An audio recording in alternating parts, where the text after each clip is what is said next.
What we got tequila, we got shrimp, okay? You bring those two together, I'm all in. This is the Tequila Sunrise Shrimp Skewer. So now we start off with some orange juice. Watch this, guys, okay? Pour, pour, pour. Beautiful. Get some orange juice in there. You could never have enough orange juice. Then come behind that with a bit of tequila. Pour. Follow that up with our little salt shakers, salt and pepper, okay? We have to use Kraken bottles because we have to be different. We have to do the most.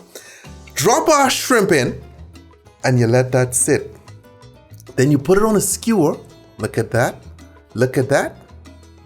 And if you're bold, you could drink the water too. Okay, so we put that on a skewer and we get that nice and cooked, you see? And you have that nice tequila flavoring in there. And there you have it, Tequila Sunrise Shrimp. Delicacy of the gods. Stay tipsy, friends, stay tipsy.